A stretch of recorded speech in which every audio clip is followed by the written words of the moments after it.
consulting yang berfokus pada best practice, yaitu metode-metode atau cara-cara yang sudah terbukti berhasil di organisasi level regional maupun internasional.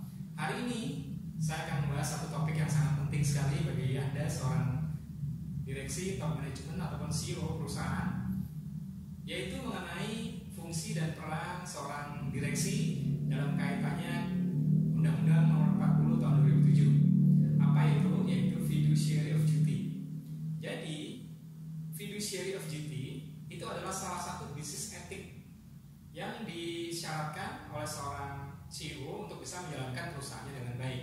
Ada banyak sekali bisnis etik, tapi kesempatan hari ini saya akan bahas satu saja, yaitu fiduciary of duty. Apa sih fiduciary of duty? Jadi fiduciary of duty adalah trustee yang diberikan oleh seorang pemilik perusahaan, dalam hal ini tentunya founder atau owner, kepada pengelola perusahaan. Pengelola perusahaan yang dua, yaitu komisaris dan direksi. Pada kesempatan hari ini saya akan bahas fiduciary duty-nya of direction atau direksi. Jadi fiduciary duty adalah hubungan kepercayaan dari pemilik perusahaan kepada pengelola perusahaan yang telah ditetapkan dalam undang-undang untuk menjalankan tugasnya dengan baik dalam konsep duty of standard atau standard of duty. Apa saja standard of duty? Standard of duty sebagai seorang direksi ada 3 yang harus Anda perankan untuk mengelola perusahaan agar bisa berjalan dengan baik tentunya. Yang pertama adalah surplus, yang kedua adalah good faith, yang ketiga adalah standards. Apa itu surplus? Surplus adalah kehati-hatian. Dalam menjalani bisnis tentu banyak resiko ya, resiko besar. Apalagi semakin bisnisnya semakin besar, resikonya pasti akan semakin besar. Seperti kita ibaratkan pohon, semakin tinggi angin semakin kencang. Jadi kalau Anda tidak hati-hati dalam menjalankan bisnis, apalagi strateginya tidak dibuat secara komprehensif, resikonya akan besar sekali. Tetapi sebaliknya, kalau Anda menjalankan peran kehati-hatian ini dengan baik, maka opportunity yang muncul akan lebih besar dibandingkan resikonya. Jadi prinsip pertama adalah surplus. Prinsip yang kedua adalah good faith atau itikat baik. Anda sudah diberikan kepercayaan, trustee oleh pemilik perusahaan, maka jagalah amanah itu dengan sebaik-baiknya. Lakukanlah dengan itikat yang baik atau good faith.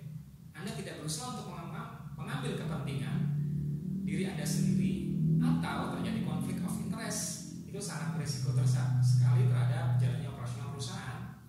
Oke, yang ketiga adalah standards atau terus terang.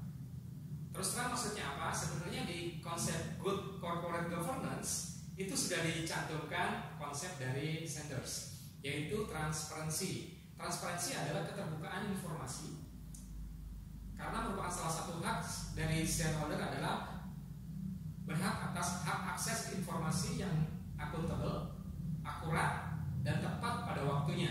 Jadi peran ketiga adalah standards, bagaimana Anda bisa memainkan peran orang yang bisa memberikan informasi yang transparan bagi shareholders.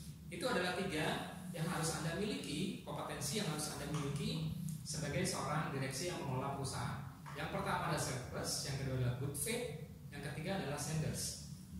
Tentunya ketiga hal ini harus didasari kepada prinsip trust and confidentiality. Karena kalau tidak ada trust atau kepercayaan dari pemilik perusahaan pada Anda, maka itu tidak akan membuat hubungan yang smooth atau profesional. Yang kedua adalah confidentiality, yaitu bagaimana Anda bisa menjalankan peran ini, menjaga kepercayaan yang diberikan oleh perusahaan, oleh pemilik perusahaan, sehingga Anda bisa menjalankan peran ini dengan sebaik-baiknya. Posisi fiduciary duty, ada 2 hal yang harus Anda perhatikan menjalankan peran-peran tadi. Yang pertama adalah duty of care. Bagaimana Anda bisa peduli kepada perusahaan yang Anda kelola. Yang kedua adalah duty of loyalty. Jadi saya bahas mengenai duty of care ya. Jadi duty of care adalah bagaimana Anda menjalankan perusahaan dengan penuh kehati-hatian, tidak ceroboh.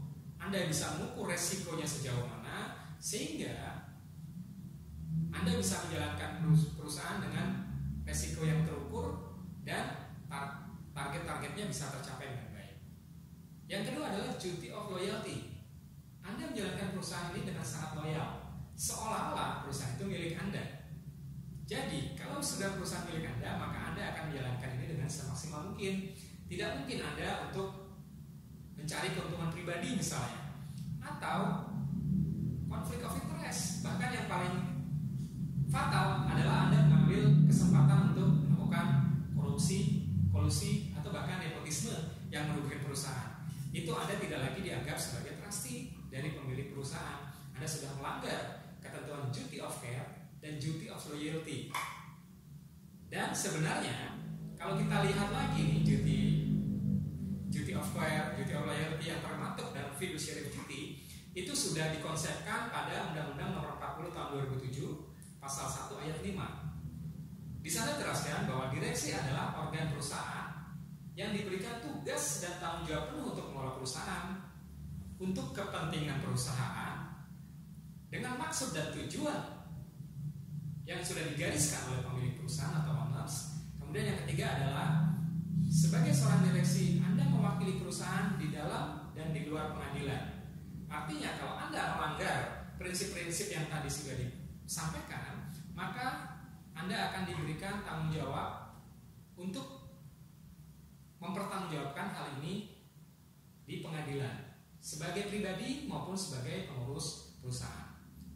Demikian yang saya sampaikan mengenai fiduciary duty. Jadi Anda bisa menjalankan peran dengan sebaik-baiknya. Selanjutnya kami dari Escrow akan menyampaikan bahwa kami akan membantu mengembangkan kompetensi para CEO, salah satunya dengan fiduciary duty pada kelas-kelas yang akan datang. Terima kasih. Sustainable Growth and Manage Your Resources. Terima kasih.